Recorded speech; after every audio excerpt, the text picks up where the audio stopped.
Gereja saya tahun ini punya tema To the Next Level. To the Next Level gimana caranya, kondisi lagi susah gini, tapi meskipun kondisi susah nggak ada excuse ya untuk kita nggak bertumbuh secara kerohanian. Nah, salah satu cara saya untuk bisa bertumbuh yaitu dengan cara membaca buku. Nah, kebetulan juga di gereja kita ada satu program membaca buku 1 bulan 1 buku. Nah, di video ini saya mau share beberapa hal, tips dan cara saya untuk membaca buku sekalian dengan tools apa aja sih yang saya pakai. Kalau seandainya saya disiplin membaca 10 menit sehari, berapa halaman yang kita bisa dapat? Terus kalau target 1 bulan 1 buku bakal kecapai nggak? Nah, udah gitu sekarang kan zamannya zaman praktis, apa masih perlu baca buku? Kan kita tinggal googling atau bisa cari di YouTube tips-tipsnya lebih cepat, lebih praktis. Nah, saya tuh pembaca expert bukan ya, yang bisa speed reading atau kayak gitu. Saya tuh bukan pembaca yang expert ya. Kalau saya dengar kalau orang yang bisa speed reading 1 jam bisa 1 buku, 1 hari bisa beberapa buku. Nah, saya bukan orang yang tipe membaca speed reading. Kadang-kadang 1 halaman saya butuh waktu 3 atau 4 menit. Nah, jadi menurut saya setiap orang bisa dah baca buku gitu, asal ada satu tekad dan kemauan. Nah, tools apa yang saya pakai untuk baca buku? Nah, sekarang kan buku udah banyak yang versi digitalnya ya. Kalau dulu ya buku-buku ini juga masih saya pakai. Jadi memang kadang-kadang saya pakai yang versi digital, kadang-kadang pakai versi yang fisik. Nah, kalau yang versi digital tuh saya memang pakai handphone dari Apple. Jadi ada program iBooks. Di situ saya bisa beli di bookstore yang US punya buku-buku yang buku-buku luar negeri ya, buku-buku bahasa Inggris di situ. Nah, kalau misalnya teman-teman di Indonesia juga udah mulai banyak buku-buku e-book yang versi bahasa Indonesia, mungkin yang pakai Android dari Google Play Books atau mungkin dari Amazon Kindle gitu ya. Kita bisa multi platform di situ. Nah, saya juga dibantu dengan tools seperti ini. Ini tuh earphone. Jadi kadang-kadang saya baca buku sambil dengar musik. Sekarang ada musik, ada app Spotify. Di situ kita bisa cari playlistnya reading music gitu. Di situ bisa membantu kita untuk baca buku. Dan kadang-kadang saya juga pakai catatan untuk menulis poin-poin penting yang ada di buku itu. Catatannya kadang-kadang berupa catatan fisik atau kadang-kadang saya copy paste gitu. Kalau dari ebook saya copy paste di handphone saya. Nah, di handphone saya itu ada puluhan buku tuh di dalamnya. Jadi kalau kita lagi sambil nunggu atau lagi mungkin di jalan, kita bisa sambil baca 5 menit, 10 menit kita cicil. Di situ kita bisa dapat beberapa bagian gitu. Salah satu yang menunjang waktu kita baca buku ya tentu tempat duduk yang nyaman. Nggak mesti kayak gini sih, tapi saya suka sih waktu baca pakai kursi kayak ini karena bisa selonjoran begini, jadi waktu baca lebih rileks gitu. Ini saya mau praktekin membaca sambil olahraga nih. Saya biasanya pakai sepeda statis ini, saya duduk di sini. Nah, ini hari ini saya mau baca buku program VS Jemaat di bab 12. Dan saya biasanya ditemenin sama 2 device ini. Ini tuh earphone. Ya. Sambil saya buka di handphone saya tuh ada Spotify nih, mungkin Bapak Ibu ada yang pakai juga Spotify. Dan saya ada satu playlist musiknya namanya Reading Music. Nah, ini musiknya enak banget kalau buat baca, ngebantu kita konsentrasi. Musiknya banyak banget. Nah, saya akan baca 10-15 menit atau saya coba habiskan 1 bab ini berapa menit gitu ya. Yuk kita praktekin.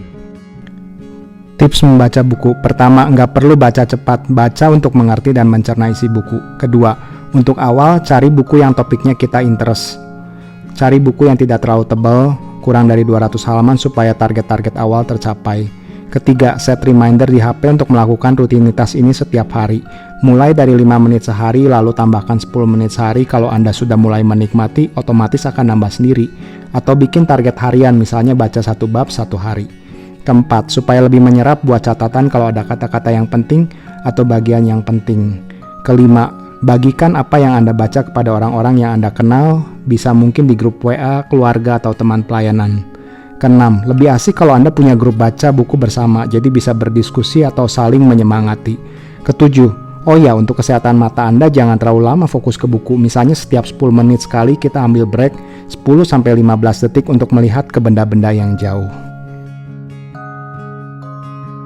Udah selesai nih. Tadi kira-kira saya untuk nyelesain satu bab 12 itu butuh waktu 20 menit. Jadi sambil olahraga, sambil sepedahan, sehat jasmani, sehat rohani. Dan buku ini selesai dibaca dalam waktu kira-kira 1 minggu lebih. Saya jadiin baca buku itu salah satu ritual saat teduh juga. Jadi kalau saya udah baca Alkitab, kadang-kadang saya tambah waktu 10 menit atau 15 menit membaca buku. Nah di situ kadang-kadang kalau saya pas lagi baca buku rohani khususnya ya, banyak Tuhan berbicara sesuatu dan membukakan sesuatu hal yang menggugah panggilan saya untuk misalnya, kamu harus lakuin ini nih, kamu harus coba ini untuk di dalam pelayanan kamu gitu. Jadi membaca buku itu buat saya menjadi satu ritual pribadi. Kenapa sih perlu baca buku? Kan sekarang zaman sekarang udah ada YouTube channel dan banyak tutorial-tutorial yang praktis. Kalau mau dengar sesuatu juga dengerin aja seminar khotbah-khotbah atau seminar-seminar pengembangan diri di YouTube. Ya memang itu bagus juga ya. Tapi buat saya waktu membaca buku tuh saya salah satunya nih saya ngerasain benefitnya gini. Waktu baca buku novel misalnya Harry Potter atau Chronicles of Narnia, kan itu udah ada filmnya. Kalau mau gampang ya kita tinggal nonton filmnya aja ya. Kalau baca buku kan jauh lebih lama gitu. Tapi waktu saya pernah satu kali baca buku Narnia, waktu saya nonton filmnya saya baru kelihat gitu, baru kebayang kok tokoh ini nggak ada ya, kok penggambaran di film kayak gini ya. Nah mereka kan limited waktu mau gambarin di film tuh nggak bisa digambarin secara perfect kayak yang ada ditulis di bukunya gitu. Nah saya ngelihat bahwa wah otak saya sendiri ini bisa menciptakan satu film yang lebih seru daripada film-film Hollywood tuh. Dan benefit lainnya waktu baca buku tuh saya kadang-kadang bisa mengenal orang yang nggak saya kenal yang berada di negara lain, orang-orang hebat yang udah meninggal, udah jadi zaman dulu. Saya bisa ketemu mereka lewat buku yang mereka tulis, saya bisa mengenal pemikiran-pemikiran mereka, saya bisa melihat budaya-budaya mereka di situ. Jadi sepertinya saya bisa melintasi dimensi yang terbatas ruang dan waktu gitu. Jadi bisa kembali ke masa lalu, melihat masa depan apa yang akan terjadi gitu. Nah, udah gitu satu lagi yang menarik ya, waktu itu saya membaca buku tuh seringkali kalau di dalam pelayanan kita tuh harus mengalami dulu jatuh bangun. Misalnya kita cobain program ini jalan gak ya?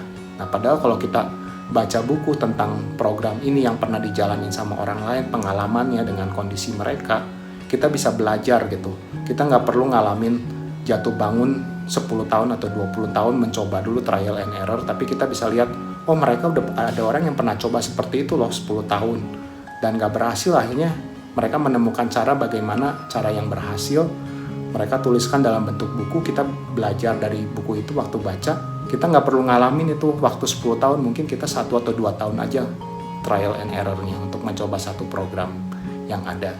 Nah itu jadi begitu banyak benefit membaca buku. Kalau kita nggak ambil ini sayang banget gitu. Nah kalau kita pikir kan tutorial udah ada ya, lebih praktis, lebih cepat.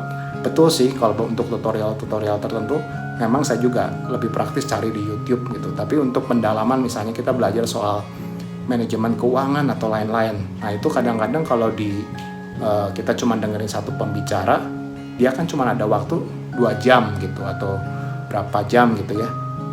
Mereka bawainnya temanya limited, hanya intisarinya aja, jadi banyak detil-detil yang hilang di situ. Kecuali kalau memang kita ikut seminar berseri yang membahas cukup lengkap.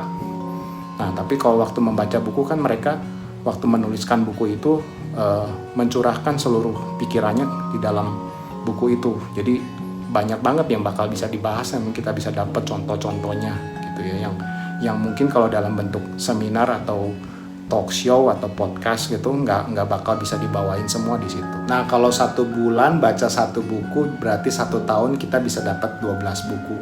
Gimana dengan orang-orang terkenal, misalnya contohnya si Bill Gates. Nah waktu itu saya pernah nonton filmnya di Netflix, ada tentang kisah kehidupannya dia.